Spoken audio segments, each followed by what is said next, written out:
Sorry. One. Pauline Merriman. Oh, I'm sorry. Speaking to that issue of the governance challenge, I understand there's a new National Oceans Council. Right. Was this created as a result of the spill, or was it simply a vehicle to promote and have it move faster? No, the National Oceans Council was in the works and progressing well before the spill took place.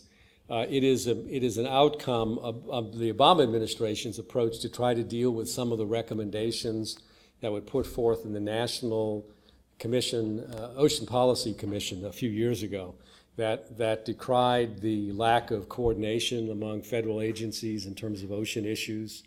And this was their approach to try to coordinate those efforts across the federal agencies. And so they established a National Ocean Commission. But again, because this president's proposed it, it's going to automatically be challenged and opposed by his opponents as we go through this process. Thank you. Is there, considering the issues that science might have in communicating, the conclusions from science towards policymakers, which is an issue here for bonus as well. A lot of scientists say, well, don't you know, you should have done that. But as you say, policymakers, politicians tend to react on short-term events. Is there something that science could do in your contacts with this to get its message over better? Well, I think that it's been written about in a number of articles, but someone needs to write a book about this whole thing, because it was a real study of science at its finest and science at its worst. Scientists at their finest and scientists at their worst. We had some scientists who sort of got their backs up about, they had gone out and, for example, and we saw the first signs of this deep water plume, and government officials, including Dr. Lubchenco, were kind of saying, well, I don't think that's really there. So they kind of got their personalities involved. It became a little bit hypercritical and willing to extend their results far beyond what they really told them. So you had people quoted of saying this is going to mean a collapse of the ecosystem, a cascading effect down the food chain. And there was no data to support that.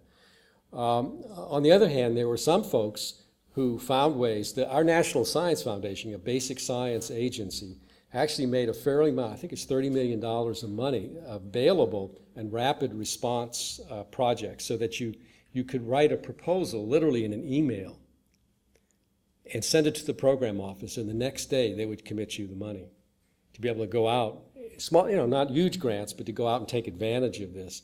And a lot of the work, some of the work that's been published is a result of these rapid awards. So you have folks like Rich Camilli and Chris Reddy, who led this Woods Hole team, who basically went out and did all this work, marvelous science, using remotely operated vehicles, AUVs, incredible instruments deployed in situ.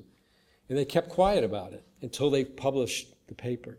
Then they had a press conference, rather than other scientists were holding press conferences at the dock when they got back to the ship, or even got to the point where reporters were going out with them and watching them taking the samples and so on.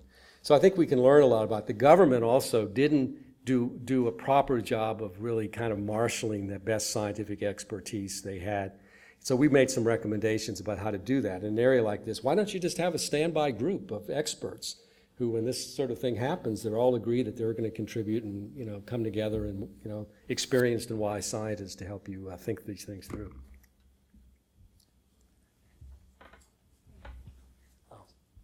Let's have one more question and then go further.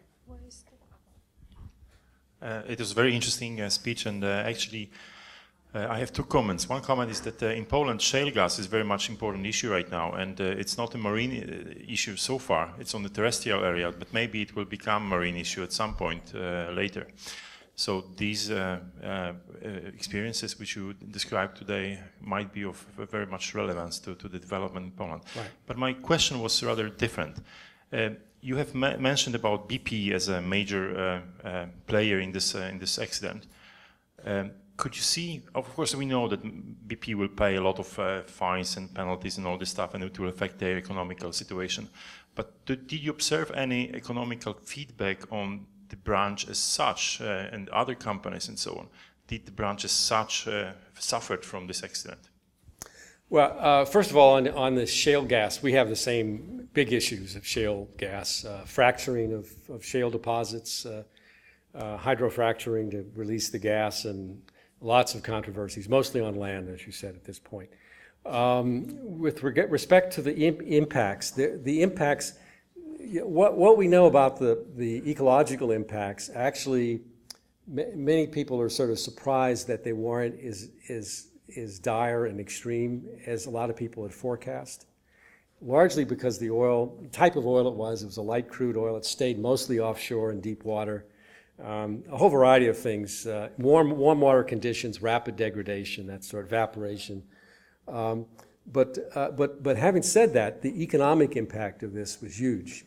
Tourism, all of these resorts, even areas that weren't even close to where it was oil, people didn't want to go to the beach, didn't want to go to the Gulf of Mexico because they thought, oh, well, all oil. Fishing industry, we shut down. It's a precautionary measure to keep people from catching oil, seafood, and so on. So there's a tremendous economic effect there.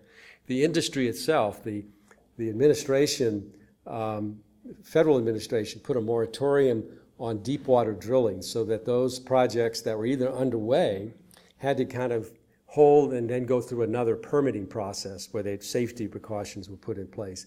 The industry's really decried that as a tremendous economic effect that's affected all the other companies as well as BP. On the other hand, I think if you look at it, a little bit more objectively, what we're seeing is that these regulations actually, for the local economy in the long term, are probably beneficial. Not only do they save lives of people who live in the communities, but they actually make the industry pay for additional services and R&D and things that they weren't doing before. And so I think you're going to see a beneficial economic impact when they're going to have to invest in standby technologies for containment of spills and do more, and their industries are committed to do more R&D on spill control and so on. So I think there's going to be a beneficial impact over the long run to do it safely. Thanks much. Okay, thank you very much.